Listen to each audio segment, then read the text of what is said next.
Kankim aklındakini aklında tut da bir şey soracağım. Niye beline kadar girdin?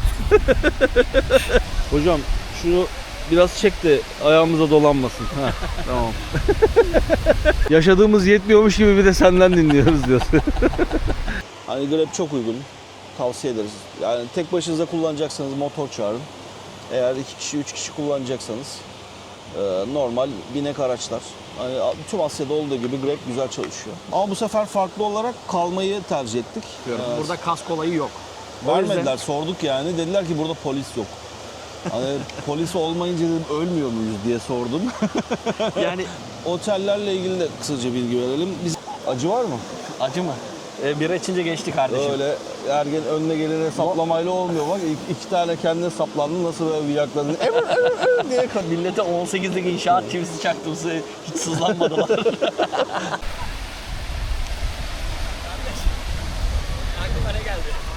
Kankim aklındakini aklında tut da bir şey soracağım. Niye beline kadar girdin? Ersoy'un bezle ilerlediği sahnede şu an sıçıyor mu dediği sahne var ya. Benim belime kadar girdiğim kısmı tam olarak koyduk. Abi zaten sen çıkana kadar aynı dedikoduyu yapmış olabiliriz ya.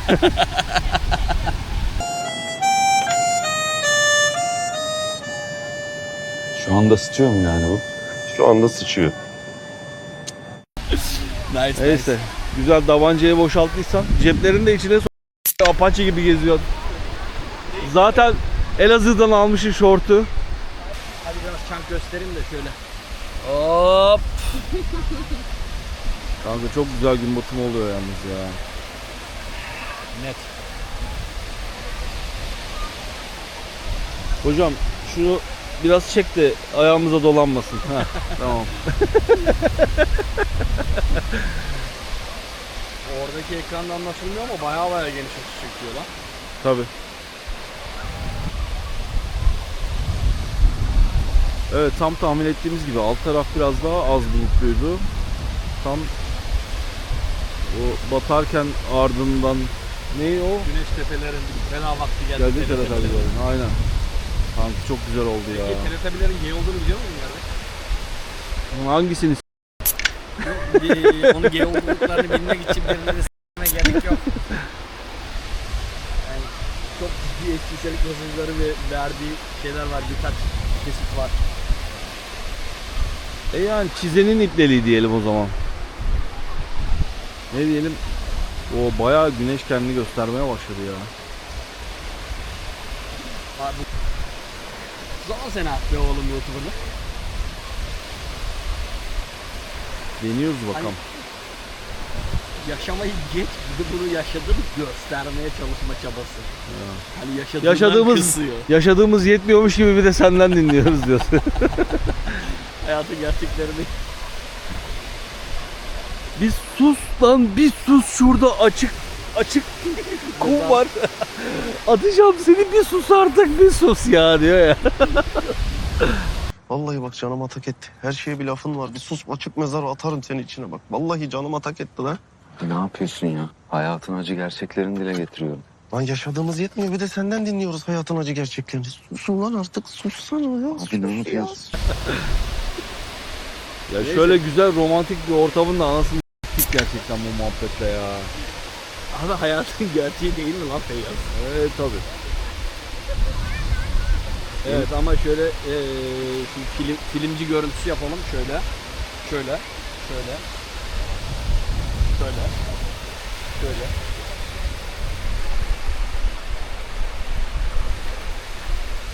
Güzel manzara şu. Hakkını yemiyorum. Çok iyi ya. Hangisi? Hepsi. Kadrajın aldığı her şey güzel manzara kardeşim. Öyle söyleyeyim yani. Güzel.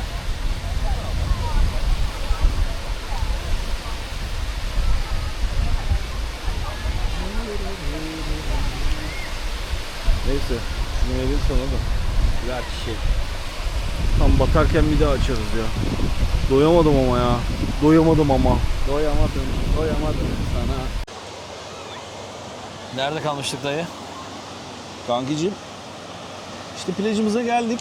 Koğlan'a geldik. Sadece hani şeyden Pattaya'daki otelden çıkış yaptıktan sonra hani nasıl ulaştık, ne yaptık onu kısaca anlatalım diye açtım. İşte ne yaptık? Soybukağ'da kalıyoruz zaten. Hemen bir Grab'imizi çağırdık. Zaten hani sırt çantaları, eşyalar falan vardı. Bir de işte 3 kişiyiz. Mimi de bizimle. Mimi, say hello. Ondan sonra Grab'imizi çağırdık. Hemen neydi o? Pierre'in adı bir şey Pierre. Ya da zaten Kohlan diye adının ismini yazdığınızda da direkt zaten şeyin o Harbor'ın girişine kadar bırakıyorlar. İşte 100 baht civarı bir şey. 102 baht tuttu. 102 baht tuttu. Hani Grab çok uygun. Tavsiye ederiz. Yani tek başınıza kullanacaksanız motor çağırın. Eğer 2 kişi 3 kişi kullanacaksanız normal binek araçlar. Hani tüm Asya'da olduğu gibi Grab güzel çalışıyor. Neyse oraya geldik. Normalde biz Antalya'da taksiye çok paralar verdiğimiz için Evet, burada burası size ucuz hakikaten- geliyor. Belki size o kadar ucuz gelmeyebilecektir ama net ucuz. Net ucuz evet ya. Yani ulaşım konusunda sıkıntı yok yani. Hani. Sonra ne yaptık? Speedboatlar bildiğim kadarıyla gidiş dönüş kesiyorlar 300'e. Hani biz saatlerine bakmıştık zaten. 2'de var gibi gözüküyordu ama hafta sonu olduğu için kalabalık doldur boşalt yapıyorlar. Biz tam gittiğimizde bir tanesi dolmuştu. Ötekine geçtik. Kaç? 20-25 dakika falan bekledik içinde. Aynen 20-25 dakika bekledik. Tam yarım saat civarı sürdü. Yanlış hatırlamıyorsam. Çünkü 44 geçiyordu. Aşağı yukarı 12 geçe falan indik yani. 26 dakika, 27 dakika.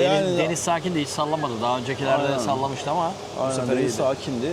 Ne verdik? Kişi başı 30 baht verdik yani. 3 kişi 90 baht. Enflasyon yok öyle söyleyelim. Yani daha önce neyse o. Daha önce de geçen sene de gelmiştik. Ama bu sefer farklı olarak kalmayı tercih ettik. Çıkışımızı yaptık. Biraz dedik burada sakinleyelim. Yani Çünkü- burada bir kısım insanlar şunu yapıyor.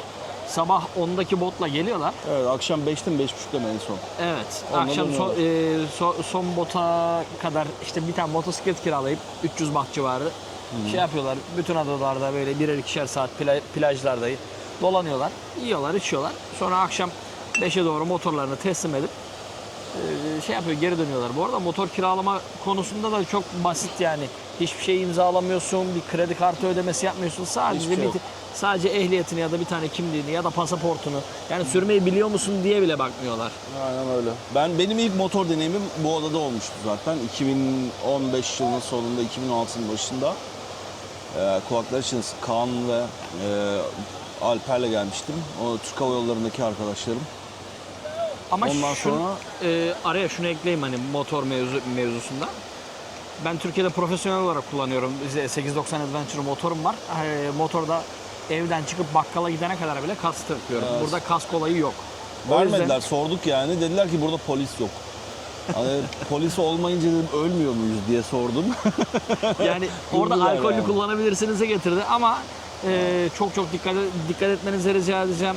Bir de Türkiye'deki arkadaşlar trafiğin sağdan akmasına alışkındır. Burada soldan akıyor.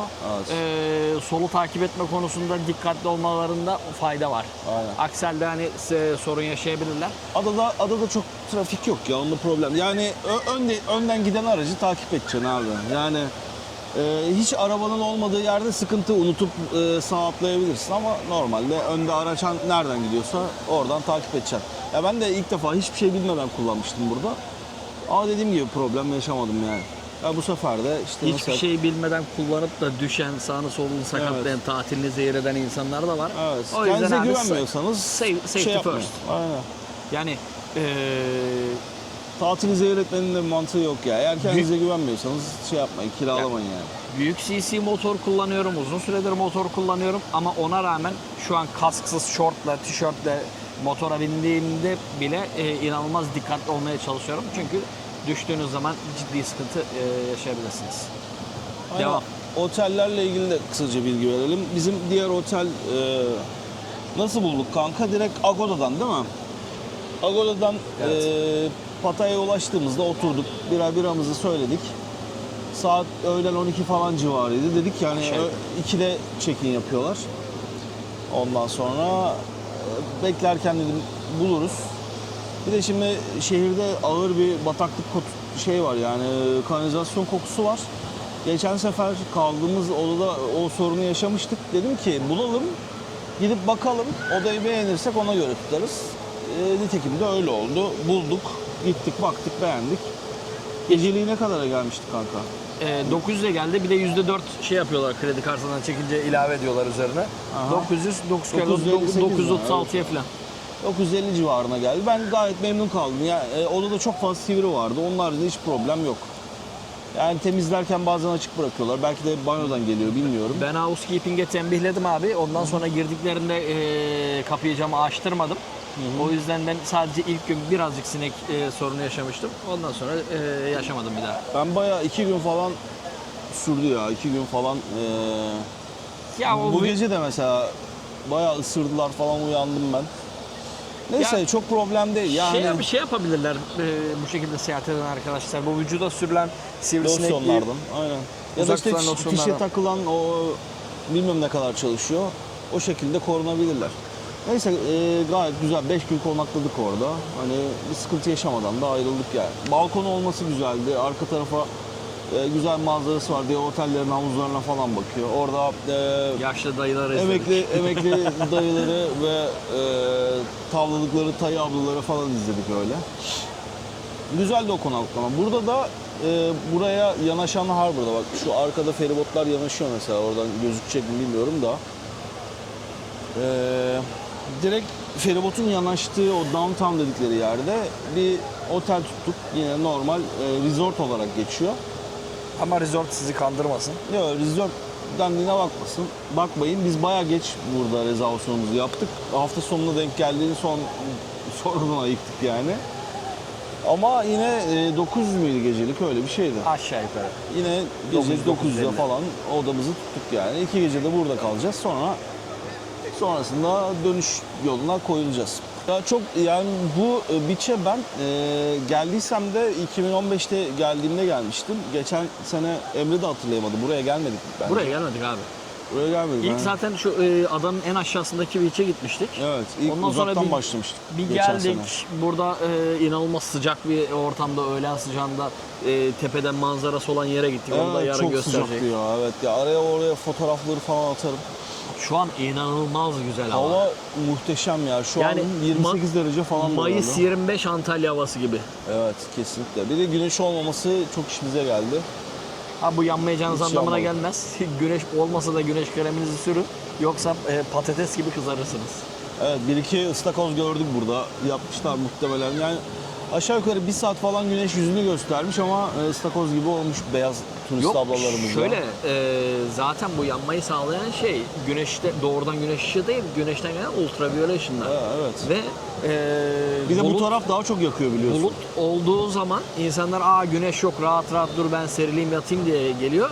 Fakat aynı güneş varmış gibi yanıyorlar. Evet. Sonra da gidip hastaneye krem sürdürmek zorunda kalıyorlar. Ne bileyim yoğurt falan sürüyorlar. Ne bulsunlar seni, sen sürersin ama bakalım. Bir de şeyden gol yedim ben. Sea urchin diyeceğim de deniz kestanesi.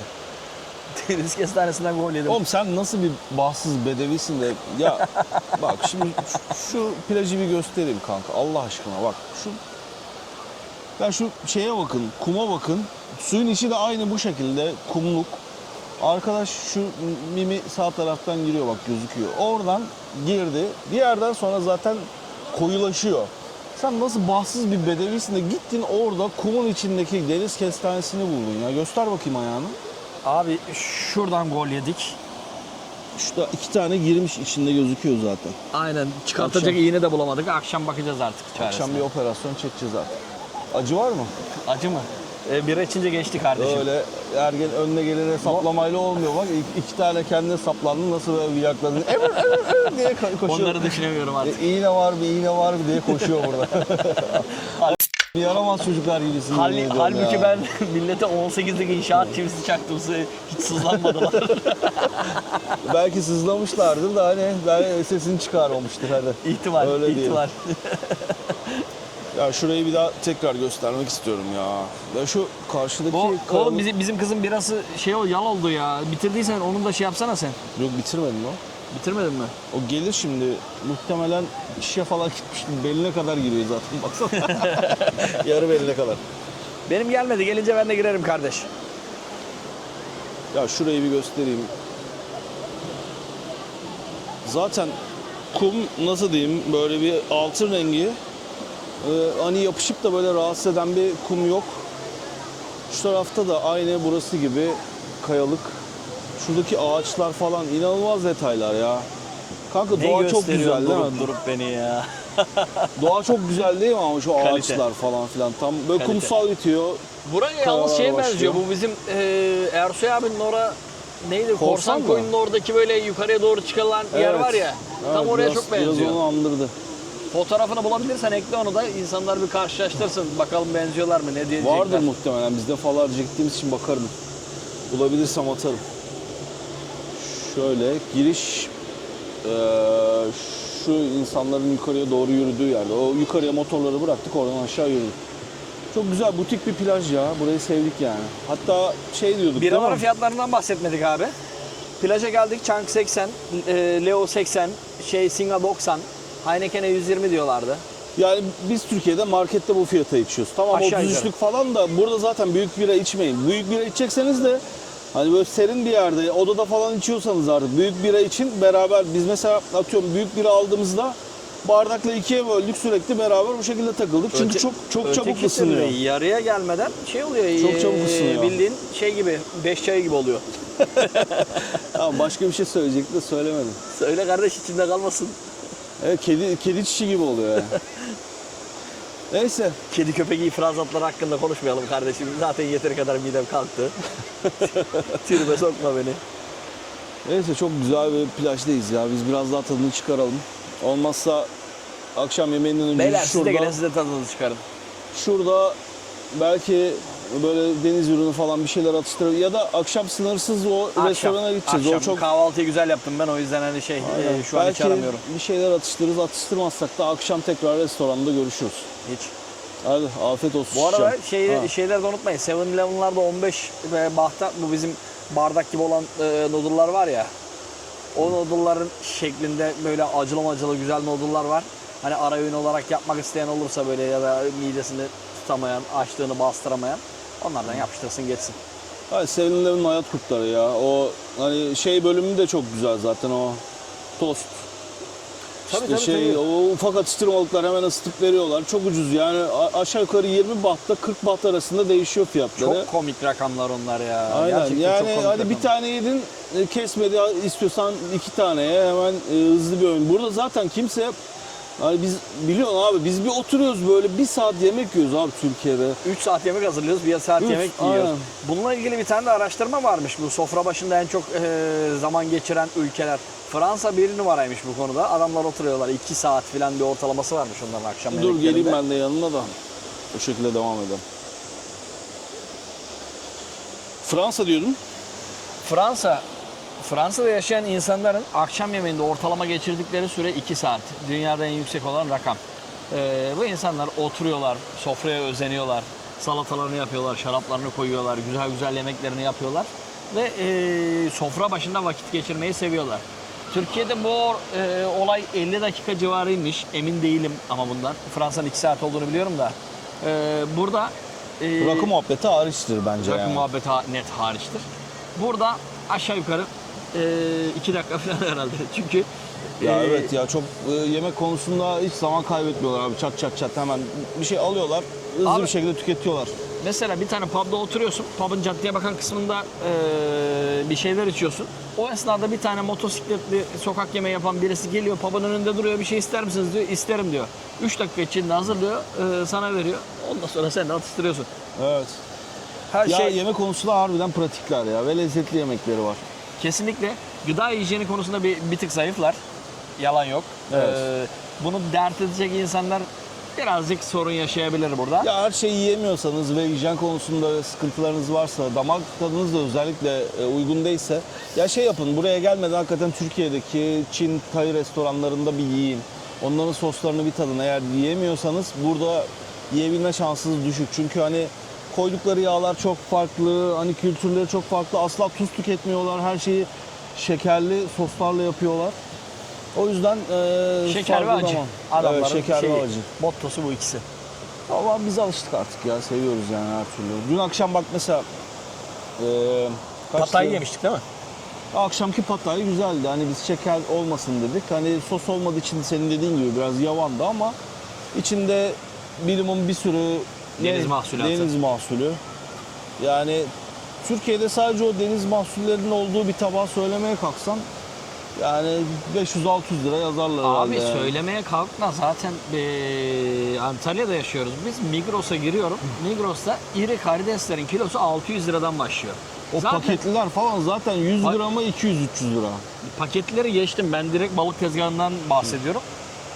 Balık tezgahında 600 lira, 599 liraydı en son baktığımda. Karides severim bu arada, net severim. Aynen öyle. Bir de hazır ayıklanmış falan değil. Kendim alacağım, güzel güzel ayıklayacağım, temiz temiz hazırlayacağım. O şekilde. Fakat o 600 liraya 1 kilo aldığın karidesin zaten aşağı yukarı %40'ı kafasına ve kabuğuna çıkıyor. Aynen öyle. %40 olsa geri 600 gram kalıyor. 600 gram karidese 600 lira para veriyorsun. Kilosu 1000 liraya geliyor. Burada 1000 lira verip hani Patayın içinde net 10 tane jumbo vardır değil mi? ya sadece karidesli Adet yaptırdığın olarak. zaman var.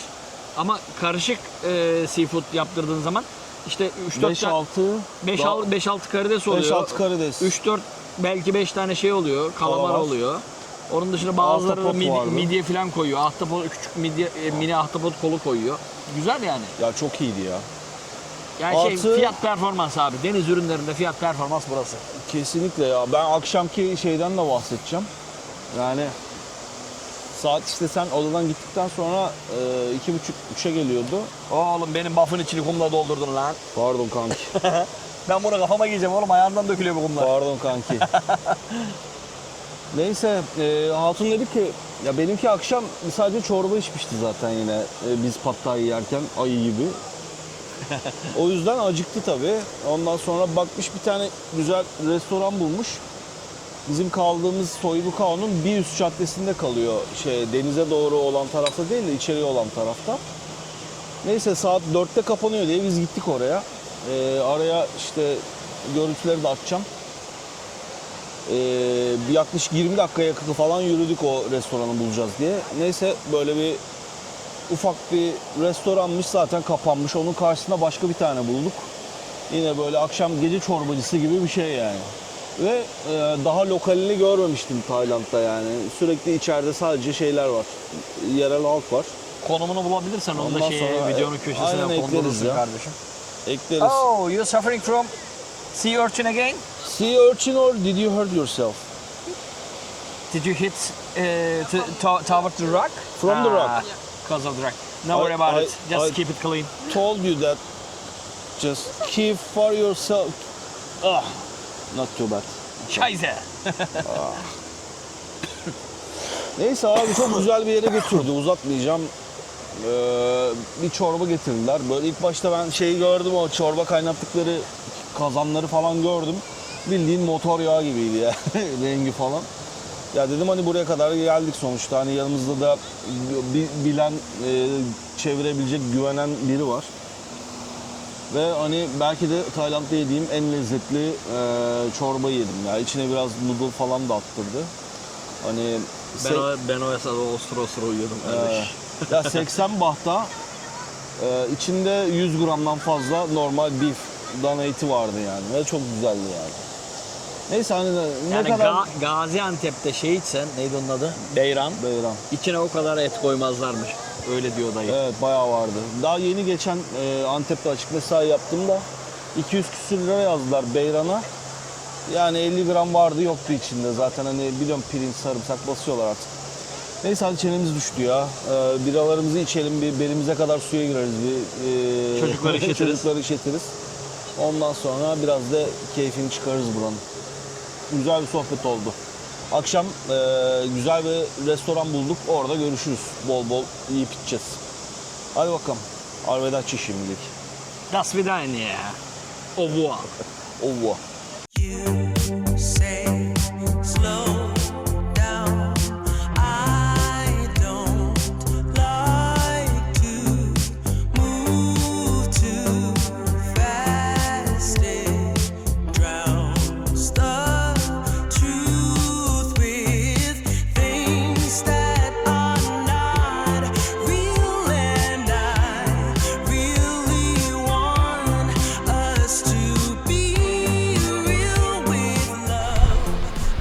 Bitirdik mi? Bugünü kapatıyoruz dayı. Aslında şöyle gündüz faslını kapatıyoruz. Bunun gece faslı var bir de. Yeme içme, tutunma, alkol. Evet ya. Renkler hala şahane. Benim için tek tabanca, senin için fuhuş. Fuhuş demesek de Ne diyelim? making love. Kesin. Kesin.